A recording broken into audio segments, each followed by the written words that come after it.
Barchaga assalomu alaykum. Sizlar bilan navbatdagi 2024-yil INHA savollari tahliliga yetib keldik. Bugungi navbat endi scholarship savollariga. Soshi savollarini demak ko'rib chiqadigan bo'lsak, boshlaymiz. Birinchi savol. Ana shunday qilib olamiz. Ketdik. Birinchi savol sharti qanday? Agar x imiz ildiz ostida 2 plus 1 ga teng ekanligi ma'lum bo'lsa, x ni 4-si qo'shilgan 1 taqsim x ni 4-si ifodani qiymatini toping deyapti. Buni iloji boricha maydalashga harakat qilamiz. Qarang, x kvadrat qo'shilgan 1 taqsim x kvadratning kvadrati ayilgan 2 ta x kvadrat ko'paygan 1 taqsim x kvadrat deb yozib olsak bizga qulay bo'ladi zilola. Xo'p, yana davom etamiz. Ichkarida turgan x kvadrat plus 1 taqsim x kvadratni yana maydalash imkoni bor. X qo'shilgan 1 taqsim x ni kvadrati ayilgan 2x ko'paygan 1 taqsim x deb turib, tashqarida kvadrati ayrilgan 2 deb yozib qo'yish mumkin. Xo'p, endi x qo'shib 1 taqsim x ni bu yerdan topolsak bo'laveradi. X imiz ilzosida 2 plus 1 bo'lsa, 1 taqsim x imiz bu 1 taqsim ilzosi 2 plus 1. Biz uni irratsionallikdan qutqarib yozadigan bo'lsak zilola. Xo'p, ildiz ostida 2 minus 1 bo'lgan holatga keladi. To'g'rimi? Endi x o'rniga shu qiymatlarni qo'yib yuborsak, masalamiz hal bo'ladi. Xo'p, 2 plus ildiz ostida 2 plus 1 qo'shilgan 1 taqsim x o'rniga biz qo'ydik ildiz ostida 2 minus 1 ni kvadrati. Xo'p, ayrilgan 2, chunki x lar qisqarib ketadi, yana kvadrati ayrilgan 2. Mana shu hisob kitoblarni demak oxiriga yetib qolamiz. Birlar qisqarib ketadi, 2 ildiz ostida 2, 2 ildiz ostida 2 ni kvadrati ayrilgan 2 ni kvadrati ayrilgan 2. 2 ildiz ostida 2 ni kvadrati bu 8, 8 dan 2 ni ayirsak 6, 6 ni kvadrati 36, 36 dan 2 ketsa 34 degan javobni biz variantga olishimiz mumkin bo'ladi. Demak, bizda 34 degan javob 4-variantda turibdi. Birinchi savolimizning qiymati shu edi. Ikkinchi savol 1 dan toki 15 ga qadar deyapti. Bizda mana ifodani qiymatini toping deyapti. Irratsionallikdan qutqarsak birato'la ildiz ostida n ayrilgan ildiz ostida n plus 1 bo'ladi. Mahrajda esa n minus n plus 1 bo'ladi. A kvadrat minus b kvadrat qoidasida. Xo'p, bundan kelib chiqadiki, demak, summa sonli qator 1 dan toki 15 ga qadar.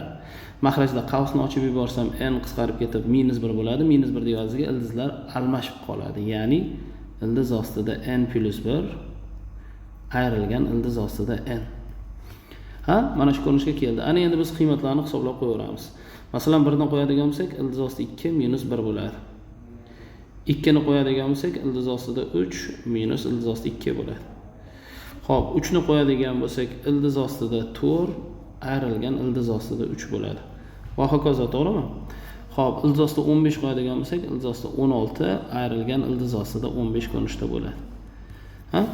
Xo'p, 15 dan bitta oldingisi 14 ni qo'ysak ham ildiz ostida 15 ayro ildiz ostida 14 ko'rinishda bo'ladi. Ya'ni farosatni yoqadigan bo'lsak, mana bular qisqarib ketyapti. Mana shular qisqarib ketyapti. Ya'ni birinchi kasrda, birinchi ifodani birinchi qismi bo'lgan minus 1 qo'shilgan oxirgisi ildiz ostida 16, undan 4 chiqadi. Natija esa necha bo'lyapti? 3 degan natija bo'lyapti. Minus 1 ga 4 qo'shyapmiz. Xo'p, ikkinchi savolimizning yechimi bo'ldi. Endi navbat 3-savolga. 3-savol sharti qanday desa, sinus kvadrat x qo'shilgan sinus kvadrat 60 gradus qo'shilgan x, undan keyingisi esa sinus kvadrat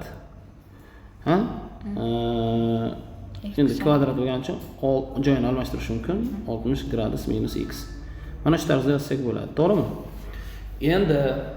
Endi sinus kvadrat x birinchida turgani turib tursin. Xo'p, a kvadrat plus b kvadrat qilib ishlasak ham bo'ladi. Mayli, darajasini tushunamiz zilola.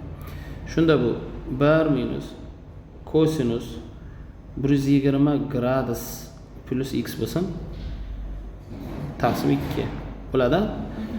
Nariginisi esa xo'p 1 minus kosinus 120 gradus minus x bo'lsin. Taqsim 2. Menimcha tushunyapsiz. Birinchida turgan ifodani ham darajasini tushirib yozaversam bo'lar ekan. 1 minus kosinus 2x taqsim 2 bo'ladi. Ana endi dastlabki ikkita ifodani hisoblaymiz. 1 minus kosinus 2x tura tursin. Taqsim 2 qo'shilgan. Bu ikkalasiga umumiy makhraj beradigan bo'lsak 2, 1 ga 1 da qo'ysak 2 ayrilgan qavs ichida kosinus 120 gradus minus x hop 120 gradus minus x qo'shilgan kosinus 120 gradus qo'shib x. Mana shu tarzda yozsak bo'ladi, to'g'rimi? Hop, mana bu katta qavslar. Ana endi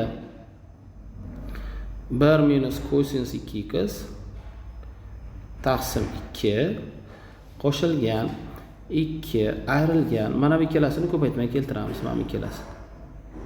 Tushunarli? Hop, 2 ayrilgan ko'paytmay keltiraman 2 ta kosinusni qo'shib yarmini olamiz. Qo'shsak 120 gradus bo'ladi. X lar ketib qolibdi. Kosinus esa ayirib yarmini olamiz. Ayirgan paytim 120 lar ketadi, minus 2x bo'ladi, lekin kosinusdan minus chiqmay 1x bo'lib qoladi. Taqsim 2. Menimcha tushuntira olyapman deb o'ylayapman.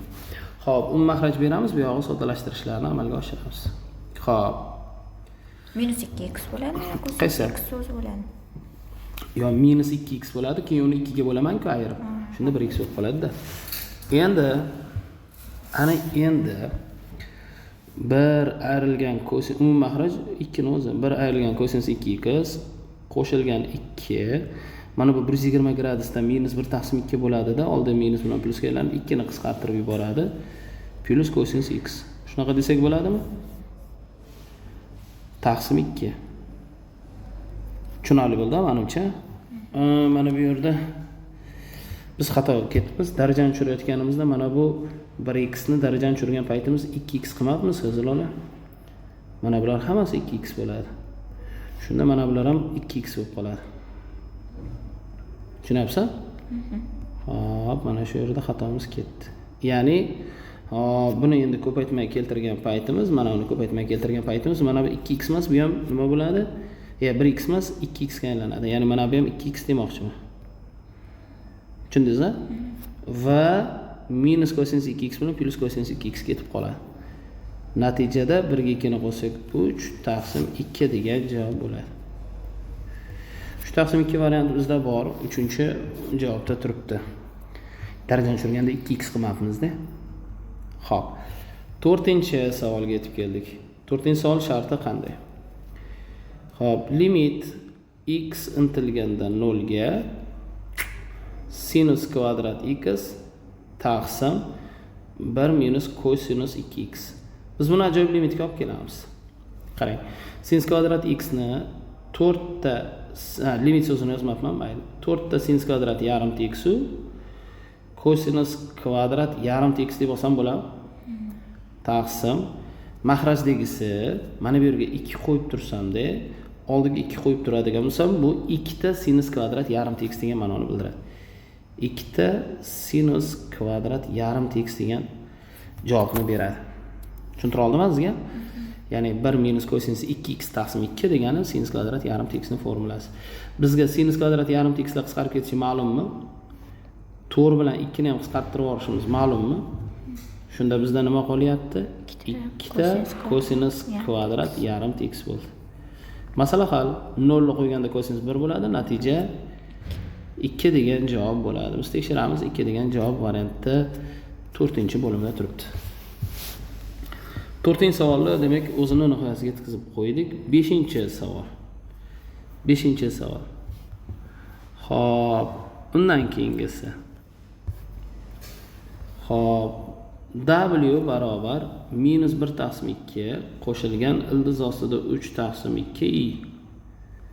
Mana shu kompleks son berilgan bo'lsa, hop, sonli qator n teng 1 dan toki qadar 10 gacha w ni darajasida 2k ni hisoblab bering deyapti. Ya'ni soddaroq qilib hop, o'zi 2n bo'lish kerak, bu yerda n k deb yozib qo'yibdi. W ni kvadrati, w ni 4-si, W ni 6-si va hokazo oxiri 10 ni qo'ysa W ni 20-sini hisoblab bering deganday bo'lyapti. Xo'p, biz buni demak trigonometr mana bu yerda 2k emas 2n bo'lish kerak. Menimcha xato ketib qolibdi yoki bunisi k teng 1 dan boshlanishi kerak. Texnik xato qilib ketibdi. Endi biz hisoblab olamiz. Xo'p. W bizda bor. W ni kvadratini hisoblab olamiz. Mana bu mahraj berilgan holatda yozib turaveraylik-da. Xo'p, -1 qo'shilgan ildiz ostida 3i taqsim 2 zilola. W ni kvadrat, ya'ni shuni kvadratga oshiramiz. -1 ni kvadrati 1, formulada 2 bilan 2 ildiz ostida 3i, i ayrilgan 3 ni o'zi, ya'ni 3i kvadrat bo'ladi, -3 bo'lib qoladi. Taqsim 4. Tushuntira olyapman deb o'ylayapman. -2 -2 ildiz ostida 3i taqsim 4 yoki 2 ga bo'lib olsak, -1 ildiz ostida 3i taqsim 2 bo'ldi. Ha? Kvadrat shu bo'ldi. Endi W ni kubini hisoblab ko'ramiz. W ni kubini hisoblaydigan bo'lsak, bu demak bunga bitta W ko'paytirilishi kerak degani. -1 ildiz ostida 3i ga -1 plus ildiz ostida 3i ni ko'paytiramiz. Taqsim i qolib ketdi. Taqsim 4. Ya'ni W ni kubi degani W kvadratga bitta W ko'paytirdim degani. Qonuniyat topayapman-da, qidiryapman. Shunda buni hisoblasam, a minus b plus b qoidasidan, hop, minusni qo'shni tashqari chiqarib tursam, 1 minus ildiz ostida 3i kvadrat 3 i kvadrat minus bo'lib plus bo'lib qoladi. Taqsim 4 bo'ladi. Menimcha tushuntira oldimmi? -1 bo'ladi. Hop, natija -1 bo'lib qolyapti. Natija -1 bo'lib qoladi. Shunaqa bo'lyaptimi yo adashdikmi? -1 bo'lib, har 9tadan -1 bo'lib, keyin 10-chi mana bu kvadratidagi javob bo'lmaydimi? Har demak har 3 taga karali bo'lganda -1 bo'lib ketyapti. Bularning yig'indisi 0 ga aylanib ketadi, to'g'rimi? Xo'p, bu yerda mana shu yerda biz qandaydir xato qildik-da. Yo'q, zilola -1 yo'q. Chunki birinchi qo'shimdan ham ikkinchi qo'shimdan ham minus chiqarsangiz plus bo'lib ketadi-ku. Shunda bu 1 bo'lib qoldi. Tushundingizmi? W ni kubi nima bo'lib qoldi? 1 bo'lib qoldi. W ni 4-si esa o'sha W ni kubiga bitta W ni ko'paytirish kerak. Ya'ni baribir yana o'sha W ni o'zi bo'lib qoldi. Chunki W ni kubi 1 bo'ldi-da. To'g'rimi? Demak, xulosa qilsangiz bo'ladi. Qayerda uchalasi W ni kvadrati qo'shilgan W qo'shilgan 1 uchalasi 0 ga aylanib ketadi. Sababi qarang. Mana buni va mana buni bir-biriga qo'shing. -1 paydo bo'ladi va mana bu 1 ni qo'shsangiz 0 ga aylanib ketadi. W ni kvadrati qo'shilgan W qo'shuv 1 nimaga teng ekan? 0 ga teng ekan. Endi biz mana bu ifodani hisoblashga boshlaymiz. Xo'p, har 3ta ajratib olsak yaxshiroq bo'ladi. Xo'p, birinchi 3tadan qo'shdan tashqariga W ni ikkinchisini olib chiqamizmi? W kvadrat W ko'rib qoladi. Shunaqa bo'lyaptimi?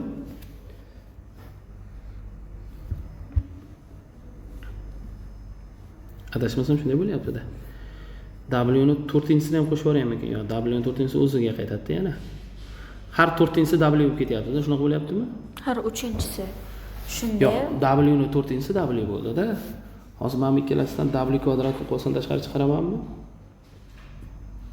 Uchalasidan yo bir qo'shib beraymi? Bunday qilamiz bo'lmasa. Mayli.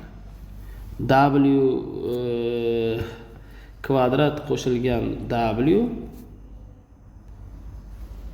qarang, izlana bunday-da o'zi aslida. Mana boshdan yozaman.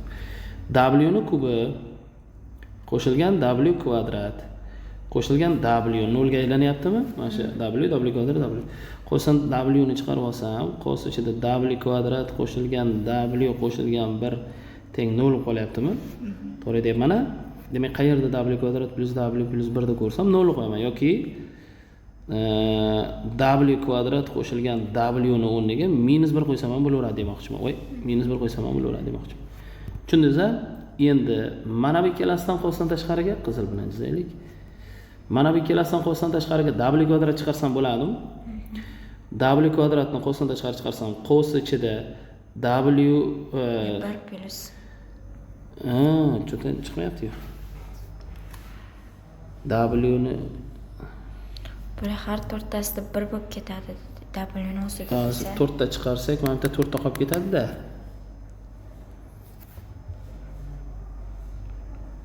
To'g'rimi? Tak, W kvadrat nasroyga qilyapman-da.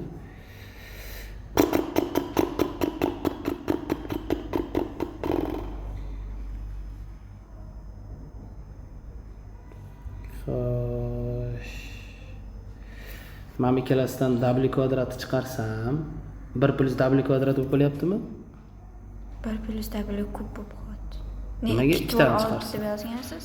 Qarang. Mana buni keltirishimiz noto'g'ri bo'lib turibdi. Yo'q, turaversin, yaxshi, to'g'ri turibdi. Mana ikkalasidan W kvadrat chiqarsam, 1 qo'shilgan W kvadrat bo'lib qoladimi? O'rniga minus W qo'ysam bo'ladimi? Bo'ldi, o'yin tugar. Mana buni noto'g'ri chiqarayotgan ekanmiz-da. Qarang. Mana bu joy bor, ishlov berish joyi.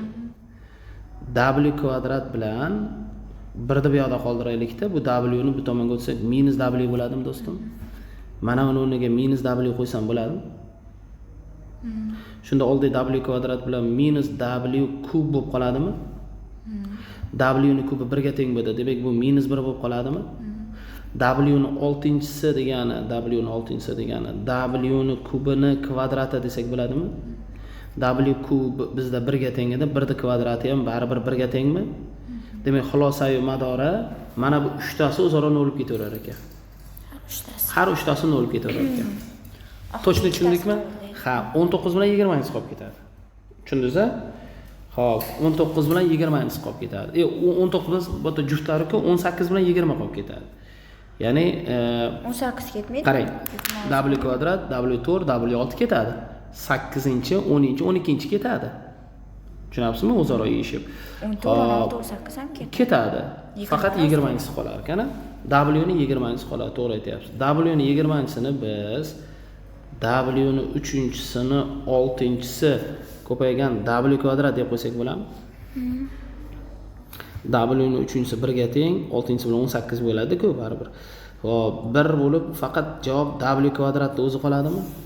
Variantdan qidiramiz. W kvadrat bizda bor. Wow, ajoyib savol ekan. Nasroyga qilishga biroz sozlashga biroz vaqt ketib qoldi. Demak, bu ketdi. Har 3 tada qisqarib ketdi, buni ko'rdik. Xo'p, 5-savol edi bu. 6-savol. Bu darajali tenglama uncha muammo emas. 4 ni darajasida x ayrilgan 2 ni darajasida x qo'shilgan 2 qo'shilgan 2 barobar 0. 4 ni darajasida x ayrilgan 2 ni darajasida x qo'shilgan 2 deb yozsak bo'laveradi. Ya'ni buni t deb belgilaymiz. Bu esa t kvadrat ko'rinishda bo'ladi. Ana 2 ni 2-darajasi deyman deb 2 deb yozib ketibman. 2 ni 2-darajasi, ya'ni 4. T kvadrat ayrilgan 4 ta t qo'shilgan 2 barobar 0 ko'rinishidagi javob bo'ladimi? Tushundingiz-a? Xo'p, buni v teoremasdan hisoblasak, t barobar 4 plus minus 16 dan 8 ketsa qoladi. 8 2 ildizosti 2 taqsim 2. Qo'sdan tashqariga ikkinchi qara bo'lib yuborsak, bitta ildizi 2 minus ildizosti 2, ikkinchi ildizi esa 2 minus ildizosti 2. Bittasi plus, bittasi minus. Ha? Endi biz tenglaymiz 2 ni darajasida x ni 2 minus ildizosti 2 ga. Keyingi safar 2 ni darajasida x ni tenglaymiz 2 plus ildizosti 2 ga. Bo'laveradi. Birinchisini logaritmlab yuboramiz, ya'ni o'zi ikkalasini ham ikki tomonni logaritm 2 ga ko'paytirib yuboramiz. Buni ham ikki tomonni logaritm 2 ga ko'paytirib yuboramiz. Tushunali? Ana shunda birinchisi bo'ladi x1 barobar logaritm 2 asosga ko'ra 2 minus ildizosti 2. Keyingisi bo'ladi logaritm 2 asosga ko'ra 2 plus ildizosti 2 mana. Tenglamaning ikkita xunuk javobi bor. Bizdan ildizlar yig'insini so'rayapti. Tushuntira olyapman sizga? Ildizlar yig'insi bu logaritmlar qo'shilganda ko'payib qoladimi? Logaritm 2 asosga ko'ra 4 minus 2 bo'lib qoladi. Ya'ni a kvadrat minus b kvadratdan. Va bundan natija nech chiqyapti? 1 1. 2 asosga ko'ra 2 1 ku. 1 degan javobni olamiz. 6-savol edi bu. Keyingisi 7-savol. Xo'p. 7-savol. Cosinus kvadrat x и cosinus kvadrat x ayrilgan 2 sinus x qo'shilgan 1. Bizdan so'rayapti shu funksiyani maksimum va minimum qiymatlarini toping deyapti. Zilola ismini bitta qilguncha soddalashtiramiz. Cosinus kvadrat x ni 1 ayrilgan 2 sinus kvadrat x desak bo'ladi. Ayrilgan 2 sinus x, to'g'rimi? Qo'shilgan 1. Xo'p, buni yanada ishlov beradigan bo'lsak, 2 ayrilgan, to'g'rimi? 2 qovsin tashqari chiqarib qo'ysam, 1 ayrilgan sinus kvadrat x ayrilgan sinus x. Shuni desak bo'ladimi? Xo'p, qo'limizdan kelguncha nastroyga yana davom ettiramiz. Xo'sh, nima qilamiz? Minusni ham chiqarib yuboraylik.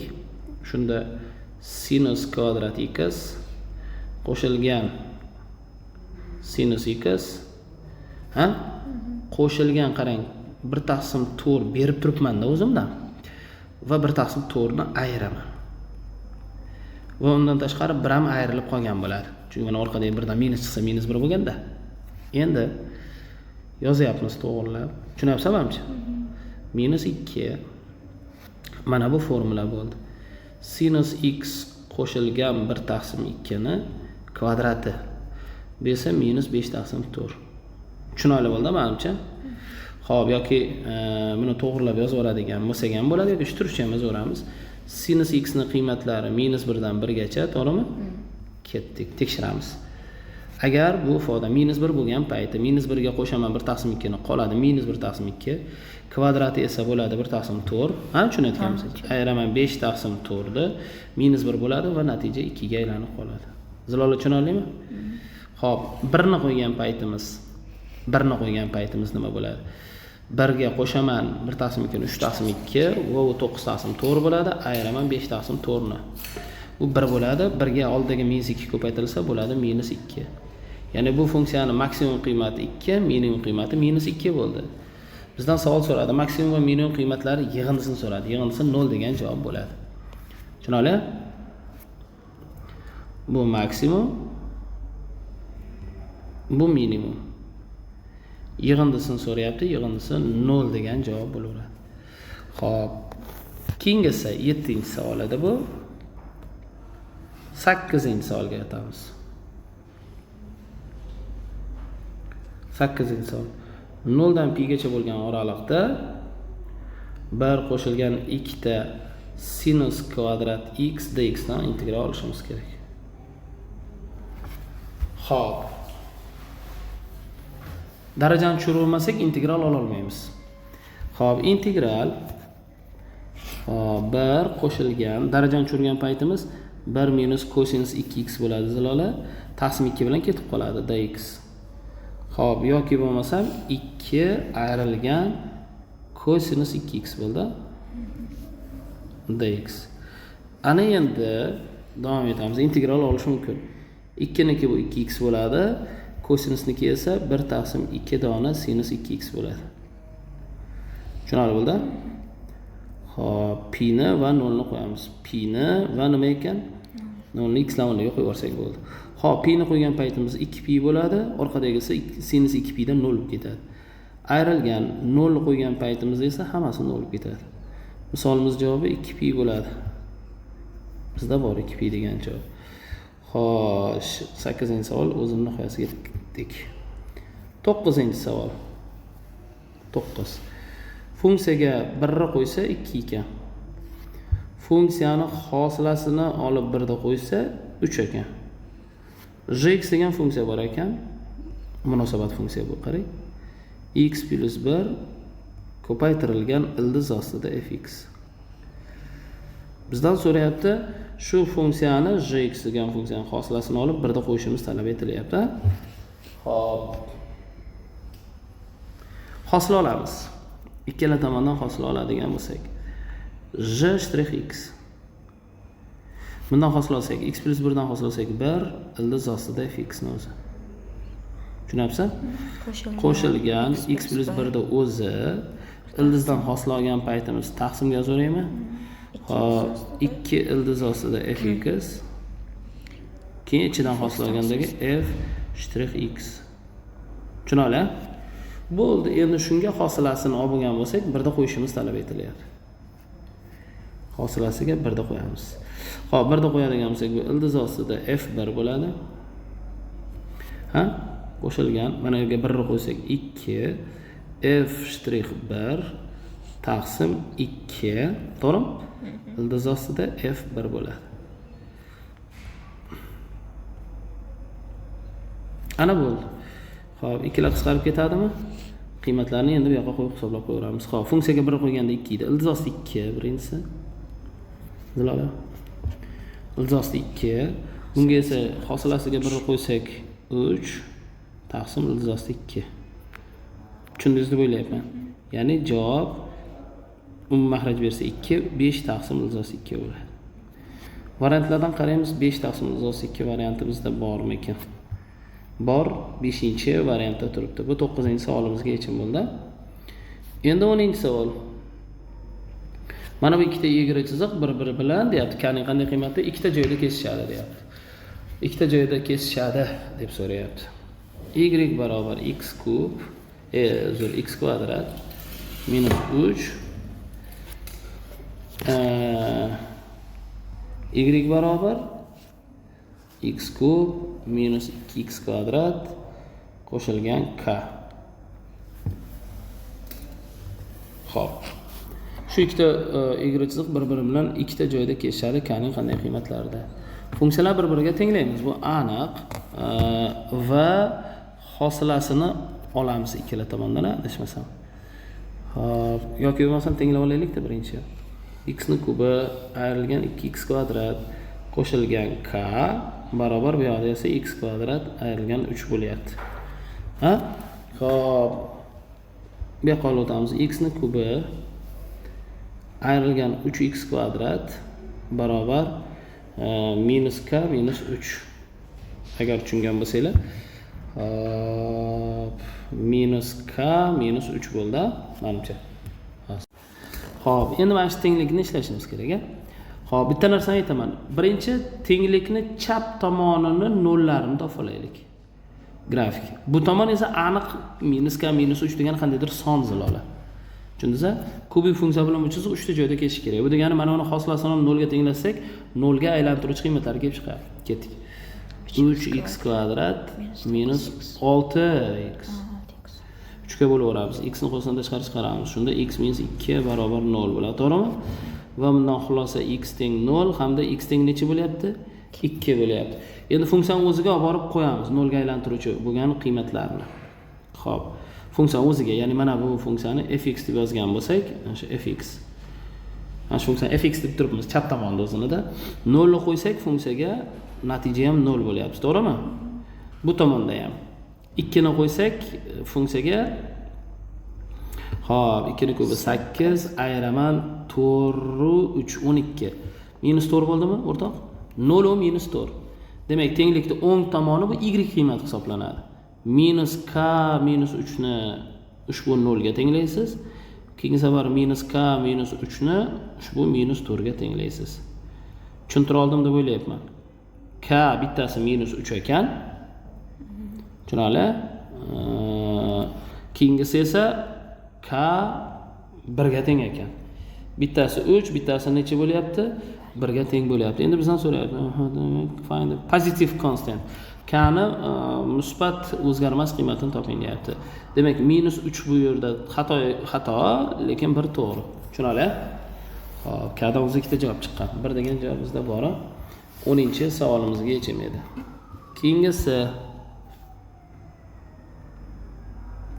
Keyingi savolimiz 11-savolmi? 11-savol. Xo'p, ushbu funksiya o'zgarmas bo'lsa, continuous uzluksiz bo'ladigan bo'lsa, x teng 0 nuqtada a bilan b ni qiymatini toping. Bu degani limit x intilganda 0 ga y ni darajasida x qo'shilgan ax qo'shilgan b taqsim x. Ushbu ifodani qiymati 0 ga aylanishi kerak ekan. Xo'p, ana endi bitta hosilab olamiz, hozircha 0 qolmasligi uchun. Demak, ikki tomondan suratdan va hosila oladigan bo'lsak, limit x intilganda 0 ga y ni darajasi x ni o'zi ax dan hosil olsak a. Tushunapsiz deb o'ylayapman.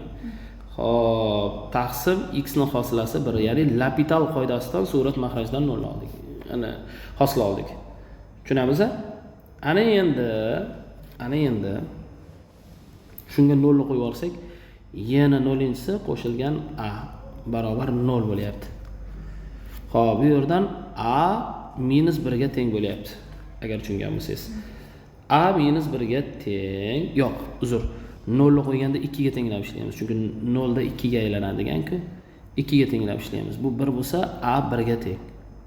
0 ga tenglab ishlab qo'yman. Mana x 0 da 2 chiqadi deb qo'ygan-ku. A topildi, to'g'rimi? Endi b ni qiymatini topamiz. B ni qiymatini topish uchun tepadagi ifoda o'zi 0 ga aylangan bo'lishi kerak. Ya'ni yana 0-inchisi a 1 ga teng bo'ldimi? Plus 1 dona 0 qo'shilgan 1 barobar 0 ga aylandi. Bundan xulosa yana 0-inchisi 1 bo'lsa, b minus 1 ga teng bo'ldi. A ni ham b ni ham qiymati chiqdi. A 1 ga teng ekan, b minus 1 ga teng ekan. Bizdan a plus b ni qiymatini toping deyapti. Shundoq ham 0 ga teng ekanligini bilsak bo'laveradi, to'g'rimi? Bu 11-savol edi. Tushunamiz azizlar? Savolimiz 12-savol. 12-savolimizda demak quyidagicha shart beryapti. When a sequence an of integer satisfy mana shartni qanoatlantiradigan sequence bo'ladigan bo'lsa, a8 ni qiymatini toping deb so'rayapti. Yana bizdan ham xo'p, zilollar biz bunday qilib yozib olamiz. A6 12-savol. 12-savol. A6 qo'shilgan, to есть A5 qo'shilgan A6 barobar 10. Endi har bir keyingi son agar an juft qiymat chiqsa tepadagisi ekan, agar toq bo'lsa pastdagisi ekan, juftdan boshqa son bo'lsa deyapti. Endi birinchi bo'lib juft son deb o'ylaylik. An ni juft deb o'ylaylik. An ni juft deb o'ylaylik. Shunda n ni o'rniga 5 qo'ygan paytimiz A6 barobar A5 taqsim 2 bo'ladi. Agar juft deb o'ylasak, tepadagiga qo'yamiz. U holda mana bu misolga olib kelib qo'yadigan bo'lsak, A5 qo'shilgan A5 taqsim 2 barobar 10 bo'lyapti. Shunda bu 3 ta A5 taqsim 2 barobar 10. Xo'p, ya'ni bitta A5 ga yarim ta A5 qo'shilyapti-da zilollar. Shunda A5 barobar 20 taqsim 3 bo'lyapti. 20 taqsim 3 juft son emas, lekin bu yerda aytilgan an integer satisfy, ya'ni butun qiymat. Shuning uchun 20 taqsim 3 bizda xato. Demak, an ni juft deb o'ylaganimiz xato ekan. Endi an ni toq deb o'ylasak. Endi toq bo'lsa-chi deb o'ylasak, shunda o'sha juftdan tashqari bo'lganda n o'rniga 5 qo'ygan paytimiz A6 barobar 2 ta A5 qo'shilgan 1 bo'ladi. Shunda mana bu misolga yana qaytadan olib keladigan bo'lsak, A5 ni o'zi qo'shilgan A6 ni o'rniga 2 ta A5 qo'shilgan 1 barobar 10. Shunda 3 ta A5 bir yoqqa o'tsa 9 bo'ladi. Demak A5 3 ga teng ekan. Rostdan demak toq son deb o'ylaganimizda A5 3 chiqdi. Demak A5 3 bo'ladigan bo'lsa, u holatda A6 mana bu joyga olib kelib qo'yamiz. Bu toq deb o'ylaganimiz, mana bu esa juft deb o'ylaganimizdagisi edi. Ramkaga olib qo'ydim, lekin birinchisi xato bo'ldi. Xo'p, A6 nima bo'ladi zilollar shu holatda? A6 barobar joyiga olib kelib qo'ysak, A6 bizda bo'ladi 6 7 bo'lyaptimi? A6 7 bo'lyapti. Endi A8 da topib qo'ysak bo'ldi. A8 barobar A6 toq son bo'lganligi sababli bunga qo'yamiz. N o'rniga 7 qo'yamiz-da zilollar. N o'rniga 7 qo'ysak A8 bo'lib qoladi, chunki n + 1 bilan 8 ga aylanib qoladi-da. Barobar 2 ta A7. Shunaqa bo'ladi. To'xtang. Birinchi bizda A7 yo'q-ku, n o'rniga 6 qo'yamiz ekan zilollar. N o'rniga 6 qo'ysak bu A7 bo'ladi. Xo'p, 2 ta A6 plus 1 bo'ladi. Xo'p, A6 ni o'rniga 7 qo'ysak 14 15 bo'ldi. A7 yana toq bo'ldi zilollar. endi n o'rniga 7 qo'yamiz. N o'rniga 7 qo'yadigan bo'lsak, A8 paydo bo'ldi. Toq bo'lganligi sababli bunga qo'yamiz. Juft bo'lsa tepadagiga qo'yardik-da. 15 90 da. Shuning uchun bunga qo'yamiz. 2 ta 15 plus 1 bo'lyapti. Ya'ni mana bu ifodaga yana qaytib qo'yildi. Natija 31 degan javob bo'ladi. 2 ta 15imiz 30, bitta qo'shsak 31. 31 varianti bizda bor. Bu 12-savolimizga yechim bo'ldi. 13-savolga o'tdik. Xo'p, sharti qanday? Xo'p, sonli qator yana berilgan. K 1 dan toki n gacha 1 taqsim k ko'paygan ak. Shularning yig'indisi qandaydir n kvadrat plus 3n ekanligi ma'lum bo'lsa deyapti. Xo'p, bizdan 1 dan toki 10 gacha an ning qiymatini topib berishimizni talab etyapti. Demak, nima qilsak bo'ladi? Xo'p, telefoningizga tushib qo'limga tushib. Ana endi yig'indini biz yozib olsak yaxshi bo'lar edi.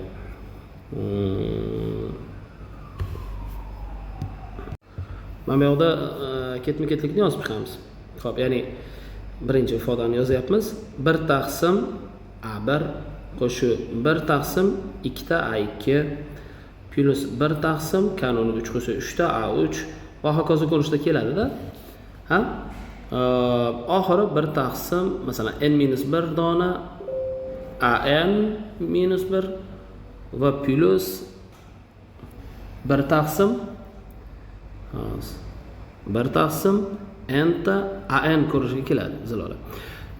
Bu yig'indini hisoblash uchun esingizda bo'lsa, sn dan, ya'ni sn an ni topishimiz uchun mana bunaqa qoida o'tgandik esingizda bo'lsa. Sn dan ayiraman sn-1 da, to'g'rimi? Mana shunga o'xshab qoida yozamiz. Ya'ni xo'p, 1 taqsim n an 1 taqsim n an bu o'zi yig'indisi n kvadrat plus 3n, ya'ni sn ni yig'indisi. Shundan ayirib tashlayman sn-1, ya'ni n la o'rniga n-1 qo'yaman. n-1 da kvadrati zilola qo'shilgan 3 dona n-1. Nima qilganim tushundingiz-a? Ya'ni sn degani bu n kvadrat plus 3n bo'ldi. sn-1 bu n la o'rniga n-1 bilan almashtirib chiqish. Bo'ldi. Ana endi bu yoqni 1 taqsim n ko'paytirilgan an barobar bu tomon n kvadrat qo'shilgan 3n ayrilgan, buni qos ochib oladigan bo'lsak n kvadrat minus 2 ta n qo'shilgan 1 qo'shilgan 3 ta n ayrilgan 3. Shunaqa desak bo'ladimi? 1 taqsim n ko'paytirilgan an barobar n kvadrat qo'shilgan 3 ta n ayrilgan n kvadrat ayrilgan n, chunki minus 2 tanga 3 tanga bitta n deb beradi-da. Minus 2. 1 dan 3 ketsa minus 2 oldi bilan plus 2. Bo'laveradimi shuni qilsak? Xo'p, 1 taqsim n dona an barobar n kvadratlar ham ketib qolyapti. Ishqib n kvadrat ketib qoldi. Chata 2n plus 2 bo'ldi, to'g'rimi? 2n plus 2 bo'ldi. Xo'p, n o'zini ham yo'q ko'paytirib yuborsak, an topilib qoladi. An barobar 2n plus 2 kara n da, ha? Ya'ni taqsim n o'tkazib oldik. Keyin buni 1 taqsim, endi buni ag'darib olishimiz kerak. N da o'zi kerak bizga. N barobar 1 taqsim, to'g'rimi? 2 ni qo'shimda chiqarsak n qo'sh ichida n plus 1 bo'lib qoladi. Shunaqa desak bo'ladi, azizlar. Endi buni ham chiroyli qilib yozib olsak bo'ladi. 1 taqsim 2 qavs ichida 1 taqsim n ayrilgan 1 taqsim n plus 1 deb yozsak bo'ladimi? Chunki mahraj bergan paytimizda n plus 1 bunga, n bunga ketib tepada 1 bo'lib qolaveradi. Xo'p, nega an ni qidirdik desa, men aytaman, mana bu yerda mana an ni yig'indisini so'ragan 10 gacha bo'lgan elementlarni. Shuning uchun an ni topib oldik. Ya'ni animiz mana shu oxirgi barobar ko'rinishdagisi bo'ldi. Endi yozamiz 1 dan toki 10 gacha degan an ni o'rniga buni qo'yib olaman. 1 taqsim 2 tashqari chiqarib qo'ysam bo'laveradi. 1 taqsim n ayrilgan 1 taqsim n plus 1. Zalol tushundingizmi? Yoki shunchaki qaytadan yozib qo'ysam bo'laveradi. 1 taqsim n ko'paygan n plus 1 deb yozib qo'ysak ham bo'laveradi. Buni hisoblashni bilasiz mendan ham yaxshi. Hop, 1 taqsim 2 turadi. 1 da qo'ygan payt 1 taqsim 1 kira 2. To'g'ri? Hop, qo'shilgan 2 kere 3 va hokazo 1 taqsim oxiri 10 bo'lsa 10 kere 11 bo'ladimi? Raznicasi 1 ga teng, bilasizlar buni? Bosh qismidan, hozir bosh qismi 1 taqsim 2 dan ayirishimiz kerak bo'ladi. 1 taqsim 1 dan ayirishimiz kerak bo'ladi. Oxirgi qismi 1 taqsim 10 dan. Kasrlar bir-biridan ayrilib ketadi. 11 emasmi? Ha, oxiri 11 midi? 11 ekan, uzr. Ana endi 1 taqsim 2 ko'paytirilgan. Hop, bunga mahraj beradigan bo'lsak, mahraj 11, tepada 10. Ya'ni 2 bilan qisqartirsak 5 taqsim 11 degan variantni biz qidirishimiz kerak bo'ladi. 5 taqsim 11 bizda bor. Ya'ni qaysi variantda turibdi? Ikkinchi variantda turibdi. 13-savolga ham yechim topdik. 14-savol. Xo'p, funksiyaga 0 ni qo'ysa, qandaydir funksiya bor, unga 0 ni qo'ysa 1 bo'lar ekan. Xo'p, funksiyani ga 2 qo'yganni toping deyapti. Qachonki funksiyamizning o'zi f'(x) taqsim x plus 1 fx plus 1 teng ekan x ga. Xo'p, mana shu ko'rinishdagi holatga keldi. Xo'sh, biz nima deb yozsak bo'ladi? Biz fx ni qandaydir t deb olaylik, Zilola. Fx ni qandaydir t deb oladigan bo'lsak, do'stim. Bundan hosil oladigan bo'lsak, f'(x) dx bo'ladi, to'g'rimi? Teng dt bo'ladi. To'g'ri ketdimmi? f'(x) o'rniga mana buni o'rniga qo'yib yuboramiz. Ya'ni 1 taqsim f' qoldiraylik-da mana bu yerda. dt taqsim dx bo'lsin. T plus 1 ko'paygan dt taqsim dx bo'ldi. Barobar x. Endi dx ni yoqqa ko'paytirib yuboramiz. 1 taqsim t plus 1 dt, bu tomon esa x ko'paytirilgan dx ko'rinishiga keldi. Xo'p, ana endi 1 taqsim t plus 1 ni ln t plus 1 deb yozib olamiz. Xo'p, ln t plus 1 integral olyapmiz-da, tipa. O'ng tomoni esa x kvadrat taqsim 2 ko'rinishiga keldi. Ana endi ln kvadrat plus s ham qo'yib qo'yamiz, chunki x ifodada albatta s qo'yamiz. Endi s ni topishimiz uchun endi joyiga uni qo'yib yuborishimiz kerak edi, adashmasam. 0 qo'yganda 1 bo'ladi degani. Biz nimani t deb oldik? fx ni, to'g'rimi? Yozyapman. ln yoki men aytdim, shunda yozib olsam ham bo'laveradi. T qo'shilgan 1 barobar Zilola y ni darajasida x kvadrat taqsim 2 qo'shilgan s. Bu yoqqa o'tkazib yubordik. Birda ayruv qilib olib o'tadigan bo'lsak, biz nimani t deb olgandik? fx ni. Demak, fx ni o'zi birni ham ayruv qilib olib o'tishimiz mumkin. Ya'ni y ni darajasida x kvadrat taqsim 2 plus s ayrilgan 1 bo'ldi. Mana funksiya chiqdi, Zilola. Xo'p, endi faqat s ni topishimiz qoldi, xolos. S ni qanday topamiz desa agar, yozib qo'yibdi. 0 qo'yganda 1 ni beradi deb, to'g'rimi? 0 qo'yganda 1 ni beradi desa, demak x la o'rniga 0 qo'yamiz, natija 1 bo'lishi uchun. Demak, x o'rniga 0 qo'yib yuborsak, y ni darajasida mana 0 qo'shilgan s ayrilgan 1 barobar 1 bo'ladi. 1 ni bu yoqqa olib o'tsak bo'ladi, to'g'rimi? Hop, y ni darajasida s barobar 2 bo'lib qoladi. Ikkala tomonga ln ni ko'paytirib yuborishimiz mumkin. ln ni ko'paytirib yuboradigan bo'lsak, c barobar ln 2 bo'ladi. Uni qo'ying, buni qo'ying.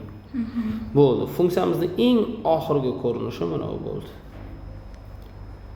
Y ni darajasida x kvadrat taqsim 2 qo'shilgan c ni o'rniga ln 2 ayrilgan 1. Mana shu holatdagi qiymat bo'ldi. Xo'p, ana endi bu funksiyaga bizga 2 ni qo'yish talab etilyapti. Funksiyaga 2 ni qo'yamiz. Xo'p, y ni darajasida x la o'rniga 2 ni qo'ysam kvadrat 4 2 plus ln 2, to'g'rimi? Ayrilgan 1. Buni to'g'rilab yozib olsak, ya'ni nasroyga qilib yozadigan bo'lsak, y ni kvadrati ko'paytirilgan y ln 2 ayrilgan 1 desak bo'ladimi? Darajada qo'shuv degani ko'paytiruv deganida. Va biz bilamizki, y bilan ln qisqarib ketadi. To'g'rimi? Va 2 yerga tushadi. Shunda javob 2y kvadrat minus 1. Biz variantdan qaraymiz. 2y kvadrat minus 1 varianti bizda bormi? Bormi? 2 2 kvadrat minus 1 varianti albatta bor, ikkinchi variantda turibdi. 14-savolimizga demak fikr, yechim, mulohaza shunday bo'ldi. 15-savol. Xo'p, ochiqni aytganda meni eng yomon ko'rgan savolim. Har dars aytasiz. Har dars aytaman. Juda ham ish ko'p-da. Xo'p. Matritsa bor ekan. A matritsa 1 minus 1 ko'paytirilgan 2 0 0 1 va ko'paygan 1 minus 1 ning minus 1-darajasi. Avvalo boshdagi ikkita ifodani bir-biriga ko'paytirib olsak. Mana ikkita matritsani bir-biriga ko'paytirib olsak bo'ladimi? Hop, nariga uchinchisi hali teskarlashimiz kerak-da. Qatori ustuniga ko'payadi. Shunda 2 kara 1 2 bu bo'ladi 2. 1 kara 0 0 bo'ladi 1. To'g'rimi? 1 kara 0 0, 1 kara 1 1 yo'q, hamma joyda. Keyingisi 2 kara 1 2. Demak bu bo'ladi 2. 2 kara 1 2 minus 1 kara 0 0 bo'lib ketdi. 1 kara 0 0 bu esa minus 1 bo'ldi. Dastlabki ikkitasini ko'paytirdik. Endi buni teskarisini topib olishimiz kerak. Buni teskarisini topishimiz uchun 1 taqsim determinantini hisoblab olyapmiz. Ha, minus 1 ga 1 ko'paytirsa minus 1, ayro 1 ga 1 ni ko'paytiradigan bo'lsak 1. To'g'rimi? Ha, ya'ni ki joy almashadi. Minus 1, minus 1, minus 1. Bularga minus ta'sir ettirdi, bu 1. Va haligi minus 2 ni bularga ta'sir ettirib yozadigan bo'lsak, 1 taqsim 2, 1 taqsim 2, 1 taqsim 2, minus 1 taqsim 2. Endi ana matrisaga ko'paytirib olamiz. Xo'p. 2, 1, 2, minus 1 ko'paytiramiz bu yog'ini. 1 taqsim 2, 1 taqsim 2, 1 taqsim 2, minus 1 taqsim 2.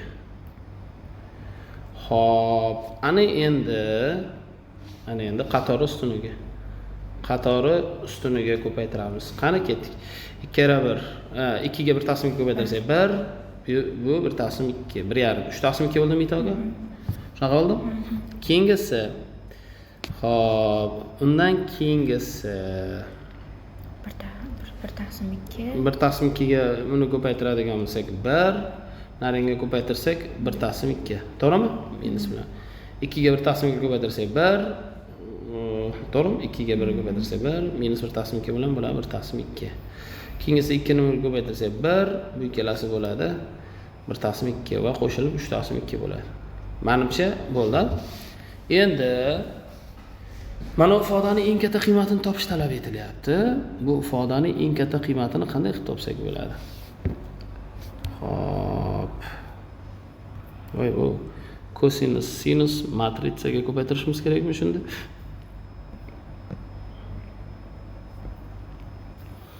Xo'p, bizda bu kosinus x, sinus x ko'paytirilishi kerak bu matritsaga. Ya'ni 3 taqsim 2, 1 taqsim 2, 1 taqsim 2, 3 taqsim 2. Shunga ko'paytirsak. Xo'sh. Kosinusga tutab ketdik-ku. Mana qiymat qandaydir fint qilish kerak, boshqacha fint qilishimiz kerak menimcha. Xo'p, kosinusga buni ko'paytirsak. Xo'sh. 3 taqsim 2 ta kosinus x qo'shilgan 1 taqsim 2 ta sinus x. Keyin buni unga ko'paytirsak 1 taqsim 2 ta kosinus x qo'shilgan 3 taqsim 2 sinus x. Xo'p, yana davom etamiz. 3 taqsim 2 ta kosinus x qo'shilgan 1 taqsim 2 ta sinus x. Shu matritsada bu. 1 taqsim 2 ta kosinus x. Xo'p, qo'shilgan 3 taqsim 2 ta sinus x. Shunga endi ana bu matritsani ko'paytirsak. Kosinus x, sinus x degan matritsani ko'paytirsak. Albatta qatori ustuniga, to'g'rimi? Xo'p, ya'ni qatori ustunga ko'payadi. 3 taqsim 2 kosinus kvadrat x qo'shilgan 1 taqsim 2 sinus x kosinus x. Chunki yoppasiga ko'payadi-ku. Keyin bunga sinus ko'payadi. 1 taqsim 2 sinus x kosinus x. To'g'rimi? Ikkinchisi qator. Taqsim 2 sinus x kosinus x qo'shilgan 3 taqsim 2 sinus kvadrat x. Menimcha tushundingiz. Bo'ldi. Shuni eng katta qiymatini topishimiz kerak ekan. Xo'p, mana bu ikkalasi yonma-yon kelsa 1 bo'lib ketadi-da, natija 3 taqsim 2 bo'lib qoladi zalola. 3 taqsim 2. Bu esa ikkalasi bir dona sinus x va kosinus x bo'ladi, to'g'rimi? Xo'p, biz bilamiz 3 taqsim 2. Xo'p, sinus x kosinus x formula bo'lish uchun nima yetmayapti? 2 yetmayapti. Albatta 2 qo'yaman. Ya'ni 1 taqsim 2 sinus 2x bo'ladi. Bo'ldi, masala hal. Sinus 2x ning qiymatlari -1 dan 1 gacha, to'g'rimi? Xo'p, agar bu ifoda -1 taqsim 2 bo'ladi desak 1 chiqadi. Agar 1 taqsim 1 da o'zi bo'ladi desak 1 taqsim 2 bo'lib 2 chiqadi. Bu ifodaning eng katta qiymati nechaga teng ekan? 2 ga teng ekan. Biroz ezma, qo'rqinchli, vahimali savolga o'xshab ko'rindi. Eng katta qiymati 2 degan javob bor bizda. Matrisani juda bir injig'i, bir iplosidan beryapti-da, qo'pol qilayotganda. 16-savol.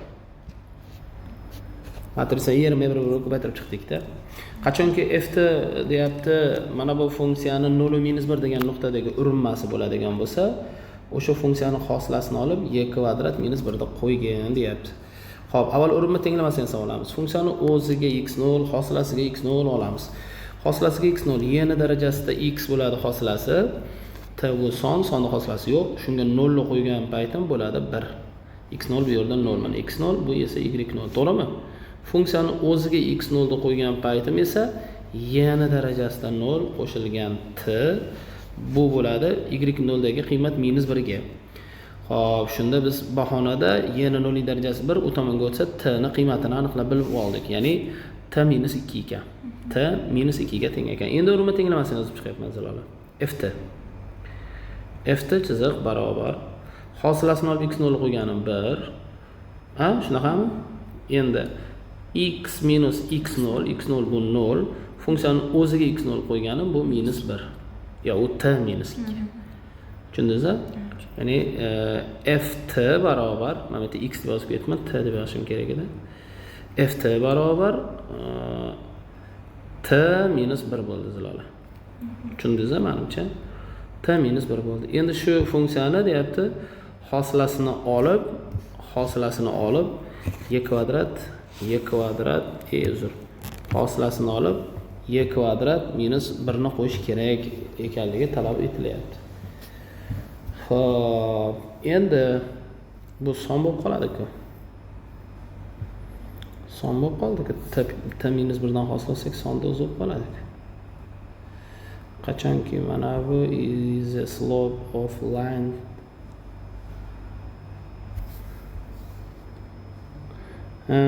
f t urinmasi deyaptimi? Tarjimani noto'g'ri qilyapmiz. Urinma chizig'i. Mana bu nuqtasiga o'tkazilgan urinma chizig'ini burchak koeffitsiyenti f t bo'lsa deyapti.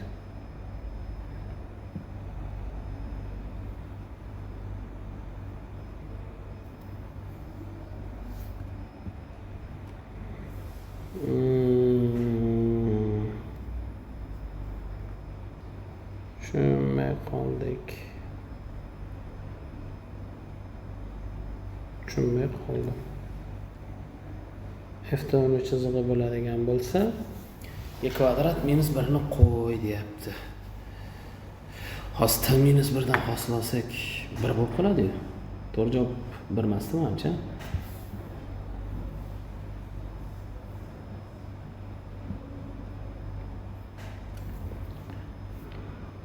Tak.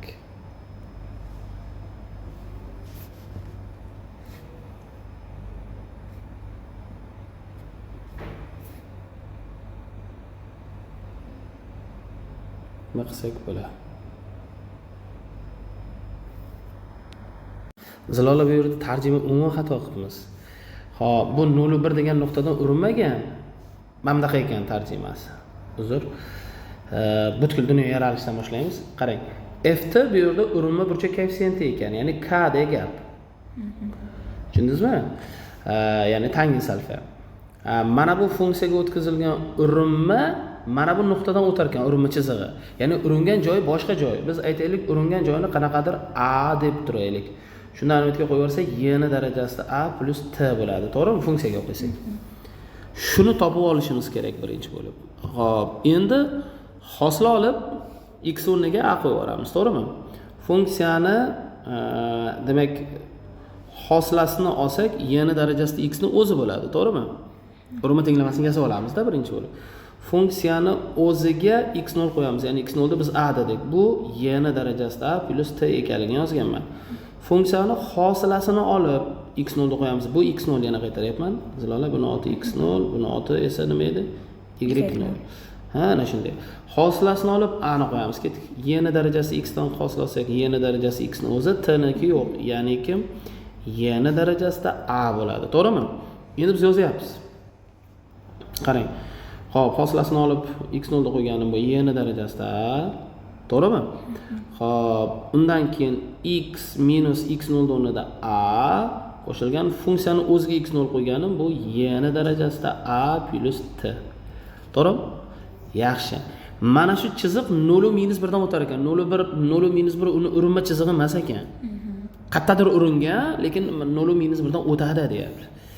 Ketdik. X o'rniga 0, y o'rniga minus 1 qo'yib yuboramiz. Shunda y ni darajasida a 0 minus a, tushunapsan? Qo'shilgan y ni darajasida a, y ni darajasida qo'shilgan t. Shunaqa desak bo'ladimi? T ni topib olishimiz kerak. Shunda minus 1 janob oliylari, y ni darajasida a 0 ga ko'paytirib, mana minus y ni darajasida a. Shunaqa desak bo'ladimi? 0 bo'lib ketmaydimi? Qaysi? Yo'q, 0 dan ayiraman a ni, minus a kimga ko'paytirdim-da? Yo, adashdimmi? X o'rniga 0 qo'ydik, hammasi joyida. Mana bu yerda a ga ko'paytirilgan variantini yozdi. A ni ko'paytirmoqmiz-ku. Tavba qildim, astag'firullah. 0 dan ayiraman a ni minus a, bunga ko'paytirsa minus a ko'paygan y ni darajasida a. Qo'shilgan y ni darajasida a, qo'shilgan t. Shu yerdan t ni topib olishimiz mumkin. T ni o'ng tomonda qoldiraylik-da, qolganlarni yo'q o'tkazaylik.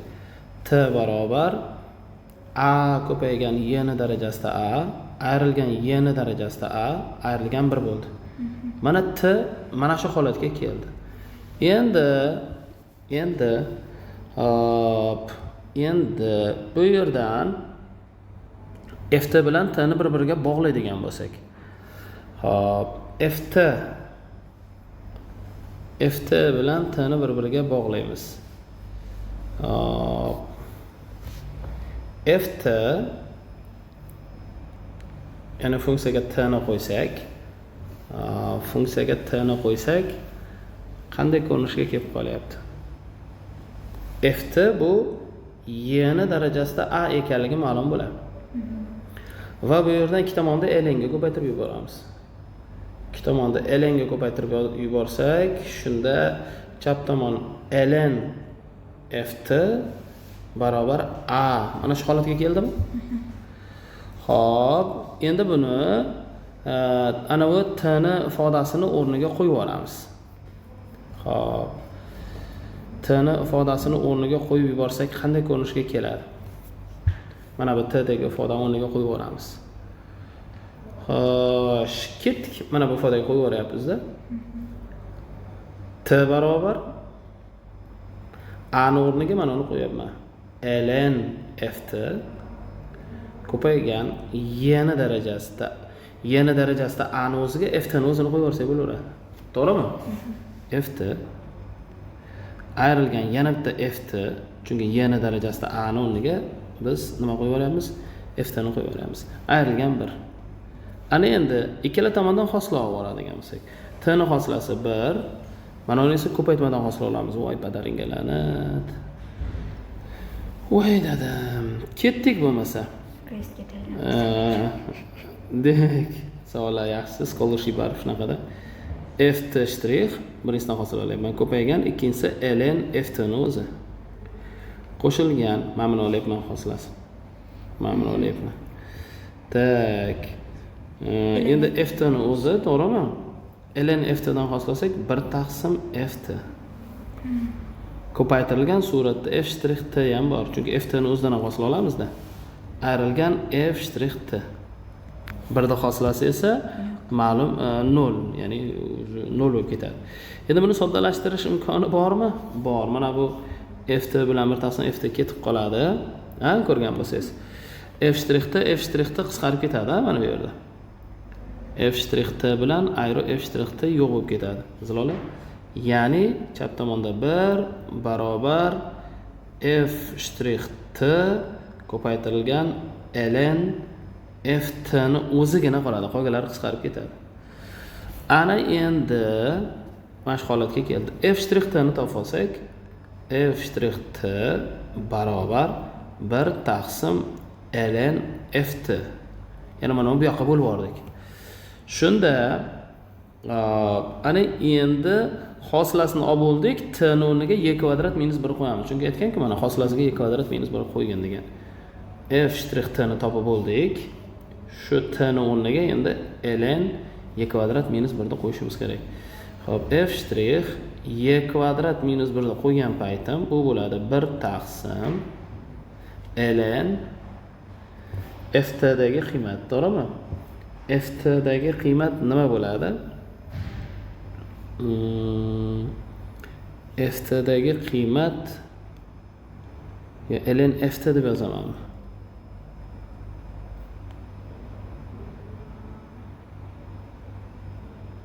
ft dagi qiymat o'zini yozaman.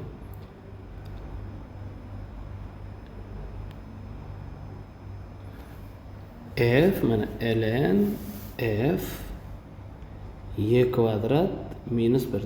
Bizda f y kvadrat minus 1 yo'q-da. Mana yerda burchak koeffitsiyenti bor, y ni darajasida a. Shunda y kvadrat minus 1 bo'ladigan bo'lsa, mana minus 1 bizga xalaqit beryapti-da. Uzr, mana bu yerga qarang. Zilol mana bu yerda. ft burchak ln ft burchak koeffitsiyenti edi-yu sizda bo'lsa. Mana bu yerda mana. Y ni darajasida a edi. To'g'rimi? Y ni darajasida a qo'yib yuboramiz. A bu y kvadrat edi. Shunda 1 taqsim ln y kvadrat ko'rinishga kelib qoldi. 2 oldiga o'chadigan bo'lsa 1 taqsim 2 ni o'zi bo'ladi, chunki ln y qisqarib ketadi. Tushunarli? Natija 1 taqsim 2 degan javob bo'ldi. Bormi 1 taqsim 2 variant? Bor bizda. Demak, bu 16-savol qiyin savollardan biri bo'ldi. 17-savol.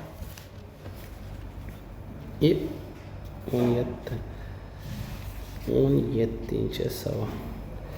Hop, funksiya berilgan. fx degan funksiya berilgan. ax kvadrat plus bx b ko'paygan y ni darajasida x minus 1. A bilan bu o'zgarmas sonlar ekan. Shu funksiyaga 1 da qo'ysa 4 qanoatlantirar ekan. Bu funksiya har doim 6 ta ln x qo'shilgan 4 dan katta ekanligi ma'lum ekan. Hamma musbat sonlar qo'yganimizda a kvadrat plus b kvadratni toping deb so'rayapti. Avvalo 1 ni qo'yaveramiz x o'rniga. Shunda f1 barobar hop a x o'rniga 1 qo'ysak plus b ko'paygan y ni 0-darajasi bo'ladi. To'g'rimi? Barobar 4 chiqadi. Y 0-1 bo'lgan bo'lsa, demak a plus b 4 ga teng ekanligini bilib olish mumkin. A plus b 4 ga teng ekan. Endi tengsizlikdan bog'laymiz. Tengsizlikdan bog'lab olamiz. Xo'sh. Endi musbat sonlarni qo'ygan paytimizda bu ifoda demak bunday qilib yoza olamiz. fx ni oldiga ayro qilib olib o'taylik. Minus 6 ta ln x plus 4. Katta teng 0. To'g'rimi? Doim musbat sonlar bo'ladi. Endi shu funksiyaga biz x lar o'rniga yana 1 qo'yaylik. Shunda f1 ayrilgan qavs ichida 6 ta ln 1 qo'shilgan 4 katta teng 0 bo'ladi. To'g'rimi sizlar? funksiyaga 1 qo'ygan paytimizda 4 chiqishi bizga ma'lum edi. Funksiyaga 1 qo'ygan paytimiz 4 chiqishi ma'lum edi. 4 ayrilgan ln1 dan 0 bo'lib ketadi, ayru 4 katta yoki 0. Ya'ni bu funksiyaga 1 qo'ygan paytimiz shu tengsizlikni qanoatlantirishi ma'lum ekan. Tushunali? Endi hosil olamiz. Hosil olib 0 ga tenglaymiz. Ya'ni x o'rniga 1 qo'ygan paytimiz, mana qarang, 4 dan 4 ketsa 0 katta yoki teng 0 dan bo'ldimi? 0 0 dan katta bo'lmaydi-yu, lekin teng bo'lishi mumkin. Bu degani x ga 1 qo'yganda natija necha chiqar ekan? 0 chiqishi mumkin ekan. Endi funksiyaning hosilasini olamiz. f'(x). Mana funksiyani ko'paytmani olaman. Birinchisidan hosil olsam 2ax, b ning hosilasi yo'q. Tushunyapsiz? Y na darajasida x minus 1. Undan keyin qo'shilgan ax kvadrat plus b ko'paytirilgan y na darajasida x minus 1 dan hosil olsak o'zi, tepasidagi x minus 1 dan hosil olsak ham baribir o'zi. To'g'rimi? Xo'p, mana shu yerdan endi x lar o'rniga 1 qo'yib yuboramiz ular. X lar o'rniga 1 qo'yib yuboradigan bo'lsak, xo'p, 2a y ni 0-chisi, chunki amatga 1 qo'ysak 1 bo'lib ketadi, y ni 0-chisi. Qo'shilgan x o'rniga 1 qo'ysak a plus b, y ni 0-chisi shu ifoda 0 ga teng bo'lishi kerak. Chunki aytdik-ku mana 1 qo'yganda 0 ga aylanadi bu ifoda deb. Ketdik. Shunda y ni 0-chisi 1 bo'lgani uchun 2a qo'shilgan y ni 0-chisi ham 1 bo'lganligi uchun, siz aytganmisiz? A plus b. Hamcha tushundik-a? Xo'p, mana funksiyadan ham hosil olishimiz kerak edi. Chunki ikkala tomondan hosil olganimizda fx mana shu yerda mana bu joydan hosil olishimiz kerak edi o'zi aslida. Mana bu joydan hosil olishimiz kerak edi. Chap tomondan fx ning hosilasini yozdik, o'ng tomondan esa mana undan hosil olamiz. Bu tomondan hosil olsak nima bo'ladi? Qani aytingchi, barobar. O'ng tomondan hosil olsak 6 taqsim x bo'ladi. Chunki ln x ning hosilasi 1 taqsim x. 4 ning hosilasi yo'q. Shunga 1 qo'yib yuborsak 6 bo'lib qoladimi natija? Biz x larga yoppasiga 1 qo'yamiz. Ya'ni 3a plus b zilola teng bo'ldi 6 ga. Mana bu tengsizlikning ikki tomoni hosilasini oldim, bildingiz-a? Chap tomondagi f'(x) ning hosilasi mana bu funksiyadan hosil oldik. O'ng tomondagi 6 ta ln x plus 4 dagi 6 taqsim x bo'ldi. Bo'ldi, sistema ishlab qo'ysangiz bo'ldi. 3a plus b 6 ga tengmidi? Xo'p, boshida biz nimani topadik? A plus b nechaga teng deb topadik? 4 ga teng. Shuni yozib qo'yamiz. A plus b 4 ga teng. Shu yerdan ayirib yuboradigan bo'lsak, 2a, to'g'rimi? Ayirib yuboramiz. B lar ketib qoldi. Barobar 2. A 1 ga teng bo'lyapti. B esa 3 ga teng bo'lyapti, to'g'rimi? Bizdan kvadratlarning yig'indisini so'ragan. A kvadrat plus b kvadrat. 10 bo'ladimi javob? 10 degan javobni qaraymiz, variantda bormikan. Xo'p. Bu 17-savol bo'ldi. Ajoyib, yaxshi savol ochilgan ekan. 18-savol. Find the distance between the circle and the parabola. Mana bu parabola va mana bu doira tenglamasi orasidagi masofani toping deyapti. Bunday qilamiz. Zilola x kvadrat qo'shilgan 10 ta x qo'shilgan 25 bunga beramiz. Keyingisiga ham y kvadrat qo'shilgan 2 ta y qo'shilgan 1 beramizda barobarda bu tomoniga ham 1 beramiz. Bundan kelib chiqyaptiki x plus 5 ni kvadrati, bu esa y plus 1 ni kvadrati barobar 1 ni kvadrati degan qoida bo'lyapti. Ya'ni bu shunday doira bo'lyapti. Markazi -5 va -1 degan joyda joylashgan. Tushunyapsizmi? Radiusi esa 1 ga teng bo'lgan aylanami endi doirami bo'lyapti. X kvadrat distance y barobar x kvadrat esa bu parabola. To'g'rimi? Xo'p, x kvadrat plus y kvadrat bo'lsa bu parabola. Endi xo'p, parabola bilan orasidagi masofani qanday topishimiz mumkin? Mana shuni o'ylab olishimiz kerak. Xo'sh. Qanday topsak bo'ladi?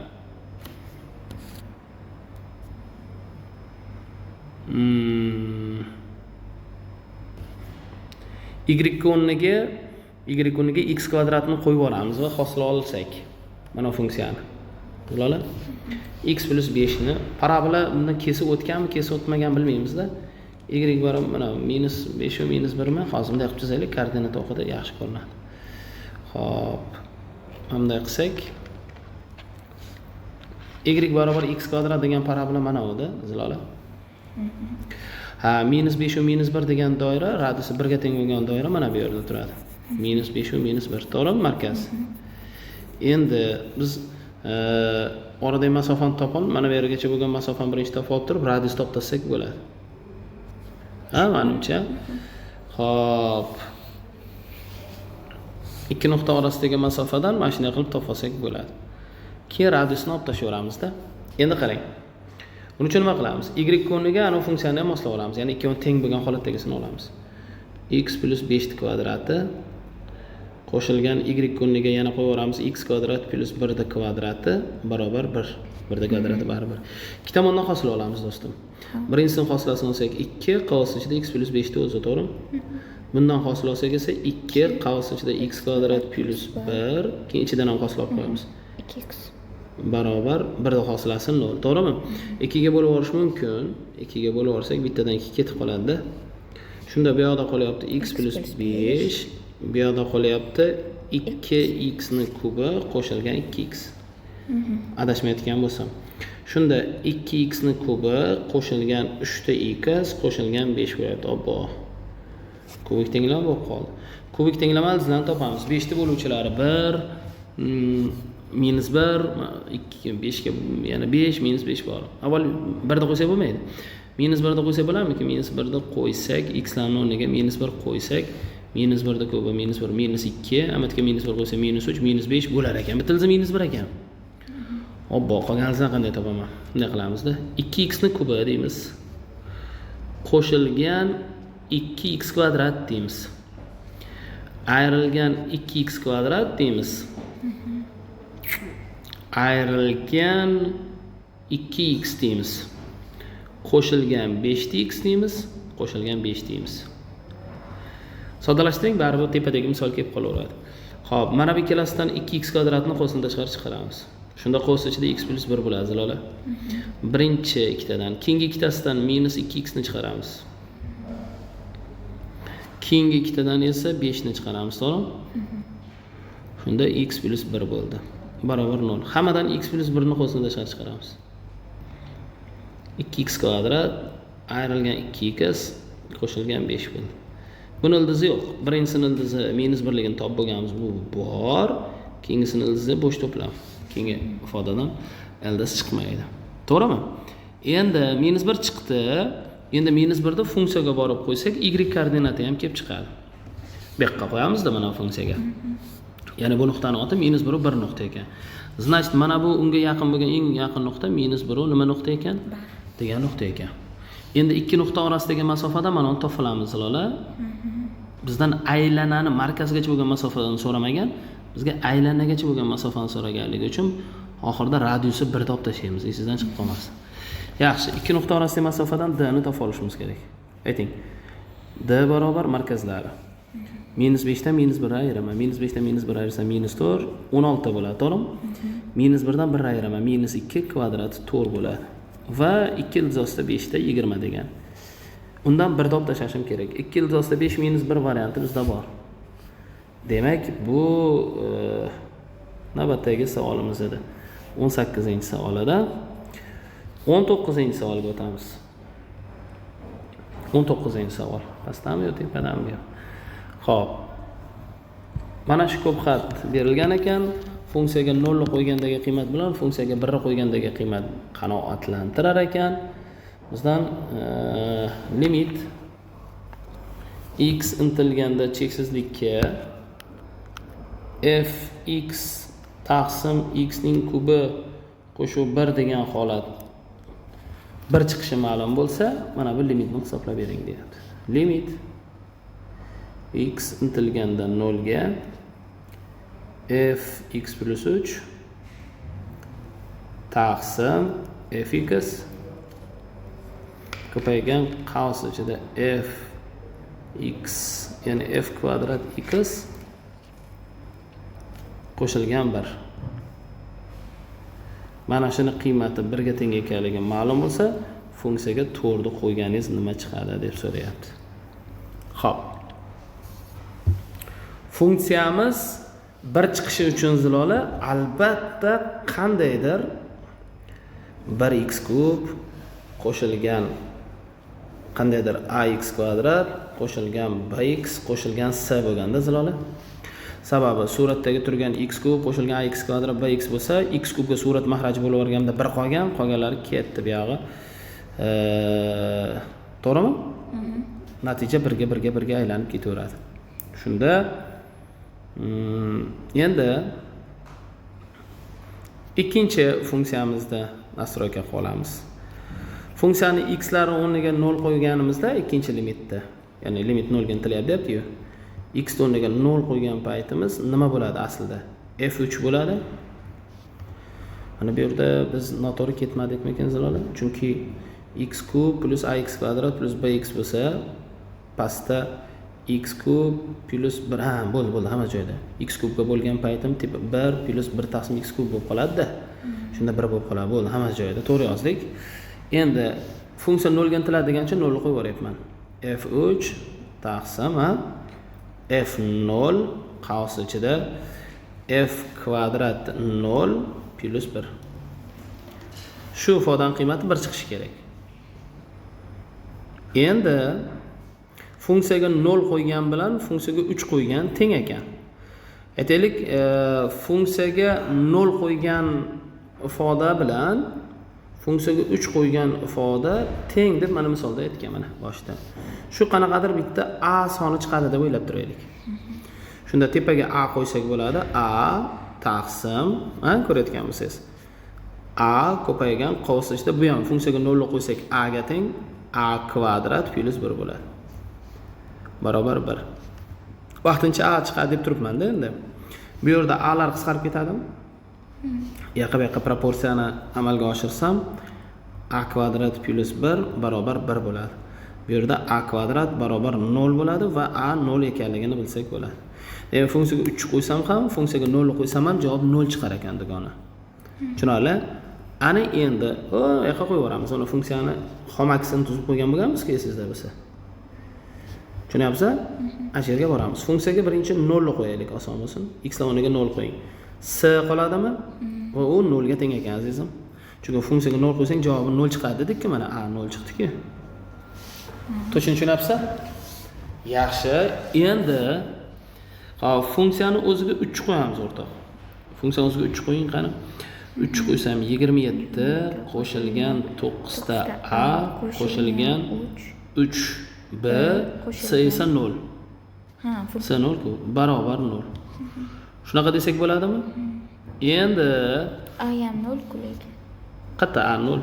Yo'q, biz mana shu yerda a emas boshqa harf belgilashimiz kerak ekanda Zilola. Bu a mana bundagi a emas-da bu. T deb belgilaylik, adashib ketmaslik uchun mana T. Shunda mana bu T, tushunyapsiz? Bu ham T. Bu yerdagi a borligi esimda yo'q-da. T. Bu boshqa koeffitsient demoqchiman. Tushundingizmi? T teng 0. T teng 0 bo'ldi. 27 plus 9 ta plus 3b barobar 0 bo'ldi. Yoki boshqacharoq qilib aytadigan bo'lsak, 3 ga bo'lib yuborib yozadigan bo'lsak, 3a plus b barobar -9 ko'rinishga keldi. Endi a b c larni bir-biriga moslab olishimiz kerak. Ha? Xo'p, endi nima qilamiz? Endi nima qilsak bo'ladi? Xo'p, endi nima qilsak bo'ladi? Ikkinchi, endi a bilan b ni yig'indisi -9 ligini bildik. Ikkinchi limitni qarang. 0 ga intiladi bo'lganligi uchun L'Hopital qoidasi bilan ham ishlab ko'raylik, Zilola. L'Hopital qoidasi ikkinchi limitni aytayapman. Suratdan hosil olamiz ikkinchisini, mana buni. Demak, f x plus 3 taqsim f'(x). To'g'rimi? Shunaqa bo'lyaptimi? Xo'p. Bu ko'paytma hosilasi olamizmi? Murakkablashib ketmaydimi? Xo'sh. Bo'ldi. Mahrajini ko'paytmadan olamiz do'stlar. Shunaqa bo'lyapti-da. Mana shunday bo'lyapti-da. Hozir. Funksiya 0 ga intilgan payt ikkinchisi ko'paytmadan hosil olishimiz kerakmi? Ziloli.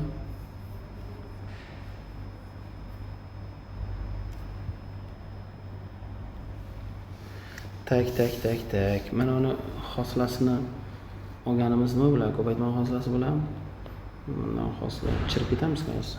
Tepadan hosil olsak, pastdan hosil.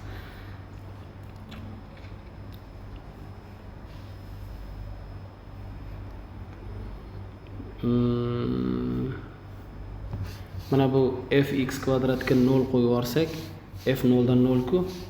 Shunda fx qavs ichida 0 plus 1 bo'lib qolyapti-da.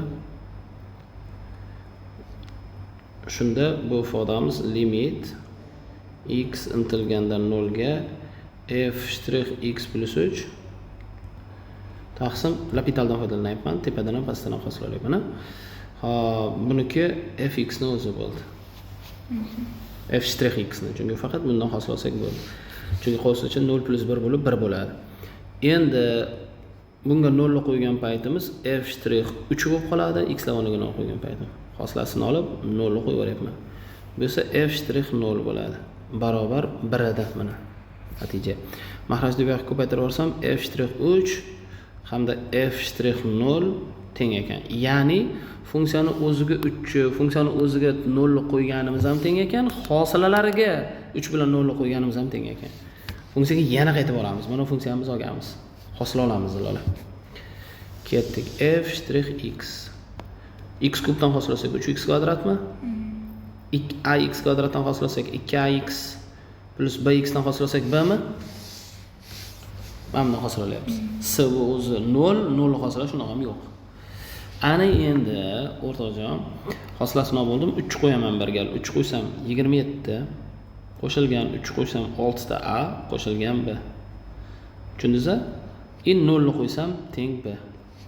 Shunaqa desam bo'ladi? Shu funksiyaga hosilasini olgan funksiyamga 0 ni qo'ysam, ular tenglashadi. Mana 0 ni qo'ysam x ga 0 b ni o'zi qoladi. B lar qisqarib ketadimi? 6 ta a teng minus 27 bo'lyapti. Xo'p, bo'lib yuboradigan bo'lsak, 6 ga a chiqib turibdi. A minus 9 taqsim 2. A minusdan 9 taqsim 2 bo'ldi. Bo'ldi. Mana bu yerda esa o'rniga qo'yish orqali b ni ham topsak bo'laveradi. A minus 9 taqsim 2 bo'ladigan bo'lsa, o'rtoq, minus 27 taqsim 2 qo'shilgan b barobar minus 9. Bularni tushunalik. Xo'p, 27 ni 2 ga bo'lsa 13,5 mi? Bu yoqqa o'tsa 4,5 bo'ladimi? B 4,5 ga teng ekan. Ya'ni shunchaki 9 taqsim 2 ga teng ekan. Demak funksiyamiz qanday ko'rinishda ekan oxirini aytingchi? X ni kubi ekan.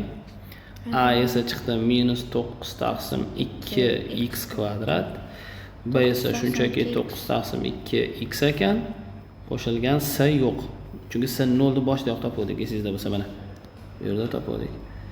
Bo'ldi, funksiyasi topildi. Endi shunga degan nechani qo'ygan degan? 4 ni qo'ygan degan. O, mana funksiyaga 4 qo'ygan degan. Azob savolagan bu ham. Ketdik. 4 ni qo'ysak 64 ayrilgan. 4 ni qo'ysak kvadrati 16, 2 ga bo'laman 8 qoladi, 72. To'g'rimi?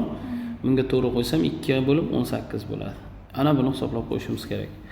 64 ga 78, 82, 82 dan 72 ketsa 10 bo'lyapti.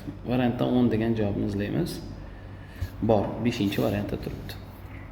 Savolga keldik. 20-savolimiz sharti qanday ko'rinishda bo'lyapti? Xo'p, mana shu ifoda berilgan. O'ng tomoni mana bu ekan. Funksiyaga 0 ni qo'ysa undan katta ekanligi ma'lum ekan. Funksiyaga 2 ni qo'ying deyapti. fx funksiyamizni topib olishimiz kerak-da. Zalola, bitta narsaga qaraymiz. fx funksiyani biz topib olishimiz kerak.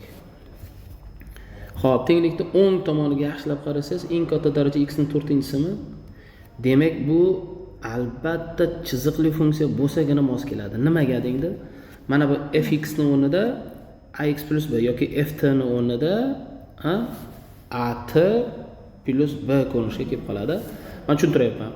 Integral mana bu ikkinchisini aytyapman-da, 0 dan x gacha ft ni o'rnida at plus b dt deb yozasiz-ku. Tushuntiryapman. Keyin yana kvadrati bor-ku. Qarang, mana bundan integral olayotganingizda at kvadrat taqsim 2 qo'shilgan bt bo'ladi-ku, to'g'rimi? bt. Mana eshityapsiz? Keyin x ni qo'ysangiz, 0 ni qo'yasiz, keyin yana kamiga kvadratga oshirasiz-ku. O'zini kvadrati bilan bu kvadrat 4-darajaga yetib olish uchun bu chiziqli bo'lish kerak deyapman-da. Tushuntira oldimmi yo'qmi?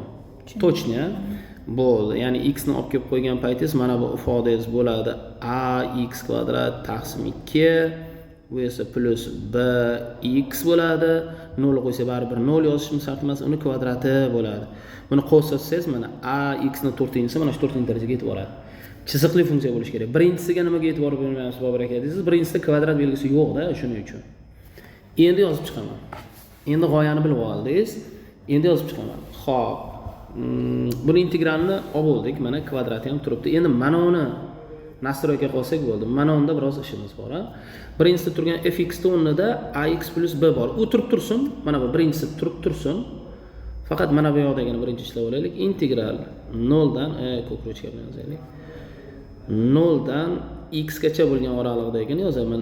X minus t, shunaqami? F ni o'rniga nima qo'yamiz? At plus b. Ya'ni chiziqli funksiya x plus b emas, at plus b bo'ldi, to'g'rimi? dt. Endi qosni ochamiz. Xo'p, qosni ochib olaylik birinchi, ya'ni 0 dan x gacha yordam bersangiz yaxshi bo'ladi. ax t, to'g'rimi? Xo'sh, minus at kvadrat, ha, plus bx minus bt, to'g'ri aytyapsiz. bt biz integralni olib oldik Zilola. Endi biz x ni va 0 ni qo'yishimiz kerak. Eshityapsiz? Xo'p, integralni olmadik biz. Qosni ochdik Zilola. Qosni ochdik. X ni va 0 ni keyin qo'yamiz. Integral olamiz. dt tashqarida. T dan integral olasiz, tushundingizmi? Shunda t dan integral olsangiz ax t kvadrat taqsim 2 bo'ladi. Qo'shilgan ayrilgan a t kub taqsim 3 bo'ladi. Qo'shilgan bx turaveradi. Bx t deb olinadi. Integralni olyapman. Minus b t kvadrat taqsim 2 bo'ladi. Biz buni ifodani t larning o'rniga x bilan 0 qo'yishimiz kerak. Xo'p, 0 qo'ysak hammada t bor uchun yo'q bo'lib ketadi, aniq. X larning t larning o'rniga x qo'ysak mana bu. Xo'p, bizda bo'lyapti ax ni kubi taqsim 2. Ayrilgan bu yoqqa ham qo'yaversak ax ni kubi taqsim 3. Ikkinchisiga qo'ydik. Plus undan keyingisi bx kvadrat bo'ladi. Chunki t ni o'rniga x qo'ysak ko'paytirilib x kvadrat bo'ladi-da. Ayrilgan bx kvadrat taqsim 2 bo'ldi. Men tushundingiz deb o'ylayapman. Tushundim. Yaxshi. Endi 0 qo'ysak baribir 0 bo'ladi. Buni soddalashtirgan holatimiz qanday? Mana ikkalasi o'xshash ekan, 6 ta bunga 3 ta 2 ta. ax ni kubi taqsim 6, to'g'rimi? Bu esa bittadan yarimta ketsa, yarimta qoladi. bx kvadrat taqsim 2 bo'ldi. Zilola, men faqat integral qismini hisoblab oldim. Mana shu holatda ekan. Endi uni oldida turgan ax ga ham ko'paytiraman o'rtoq. Keyin ayniyat qilaman-da. Xo'p. Oldida turgan fx bu ax plus b edi Zilola. Ax plus b edi. Xo'p, ko'paytiramiz buni. Ax kub taqsim 6 plus bx kvadrat taqsim 2, to'g'rimi? Keyin uni davomi narigini qo'shib o'ramiz. Ya'ni keyingi mana bu qismini keyin qo'shib o'ramiz. U ham tayyor edi, esingizda bo'lsa mana bu yerda, mana kvadratga oshirilgan holatda turibdi. Kvadratga oshirmadik, kvadratga keltirilgan holatda turibdi. Keyin oshirib olaveramiz. Keyin ayniyat qilamiz. Buni qo'ysa oching, endi yordam bering menga. Xo'p, a kvadrat, ko'k bilan yozaylik. Shunaqami? A kvadrat taqsim 6 x tur. Shunaqa. Qo'shilgan bunga ko'paytiradigan bo'lsak, ab x ni kubi taqsim 2. Qo'shib bunga ko'paytirsak, ab x ni kubi taqsim 6 Zilola. Qo'shachyapman-da. Xullas, bunisicha b kvadrat x kvadrat taqsim 2, to'g'rimi? Xo'p, buni guruhlash mumkinmi, ixchamlash mumkinmi? Mumkin ekan. A kvadrat taqsim 6 x ni 4-si qo'shilgan, mana bu ikkalasini guruhlash mumkin-da, mana bu ikkalasini, to'g'rimi? Shu ikkalasini guruhlasak nima bo'ladi? X mahraj 6 bo'lsa, bunga 3 tami 4 ta bo'ladi. 4 ta AB taqsim 6 ta x kub qo'shilgan b kvadrat taqsim 2 ta x kvadrat. Mana buni qisqartirsak ham bo'laveradi. 6 bilan 4 ni 2 ga, to'g'rimi? Ana endi unga mana bu orqadagi funksiyani qo'shamiz. Orqadaginiki mana kvadrat edi. Buni qo'shib ochib olishimiz kerak zalola. Xo'p, yozaveraylik mana shu yerga. Nima bo'ldi? Qani, ayting. Bu a kvadrat a kvadrat taqsim 6x 4 qo'shilgan 2 ta ab taqsim 3x ni kubi qo'shilgan b kvadrat taqsim 2x kvadrat, to'g'rimi? Va unga qo'shamiz mana buni. Mana buni qani edi? Mana bu ax kvadrat taqsim 2 plus bx ni kvadratini. Qarang, ax kvadrat taqsim 2 qo'shilgan bx ni kvadratini. Tenglikni o'ng tomoniga keyin ayniyat qilib tenglaymiz. Bo'ldi, hammasi joyida, qo'shib ochamiz. Qarang bu yoqqa. Xo'p, tenglikni o'ng tomoni haligi 15 ta x ni 4-si plus 40 ta x kub. Ha, x kub 24 qo'shilgan 24 ta x kvadrat holatida-da. Xo'p, bu tomonni qo'shib ochaveradigan bo'lsak, a kvadrat taqsim 6 ta x 4 2 ta ab taqsim 3 x kub plus b kvadrat taqsim 2 zo'r savolagan rostmi? Xo'p, qo'shilgan buni ham qo'shib olsak, a kvadrat x ni 4-si taqsim 4. Kuchut berish ham qiyin ekanda. Juda qiyin ekan. Qo'shilgan formuladagi 2 bilan ko'paytirilsa, ab x kub bo'lyapti. Taqsim 2 bilan 2 ketib qoldi formulada. Tushunapsizmi? b x kvadrat. Zilola. Bu tomon turibdi mana, yozmadik. Endi guruhlaymiz. Mana bu bilan mana bu guruhlanadi, to'g'rimi? Keyin Xo'p, mana bu bilan mana bu x kub guruhlanadi. Keyin esa mana bu x kvadrat bilan mana x kvadrat guruhlab olamiz. Ketdik, yordam bering endi menga. Xo'p, x4 chiqadigan bo'lsa, mahraj 12, 2 ta, 3 ta, 5 ta. 5 ta a kvadrat taqsim 12 x4. Shunaqa? Plus sariqlarni guruhlaydigan bo'lsak, 3 5 ta 5 ta ab taqsim 3 x kub. Shunaqami? Undan keyingisi endi x kvadratlarni guruhlasak, b kvadrat taqsim 2 ga b. Mana bu b ni kvadrati qolmadi. Mana da kvadrat qo'shilganda b ham kvadrat qo'shiladi. 2 ta 3 ta b kvadrat taqsim 2 x kvadrat barobar. Endi bu tomon bilan ayniyat qilamiz lola. 15 ta x ni 4-si ayting. Qo'shilgan 40 ta x kub 24 x kvadrat. 24 ta x kvadrat. Endi guruhlayapman.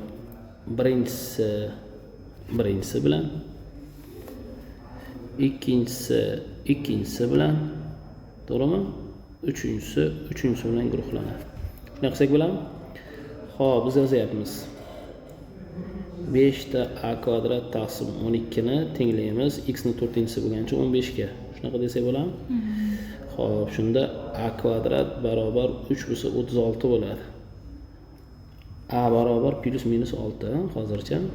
Endi keyingisi 5 ta ab taqsim 3 ni 5 ta ab taqsim 3 ni tenglaymiz kimga? 40 ga. Shunda ab barobar 24 bo'ladimi?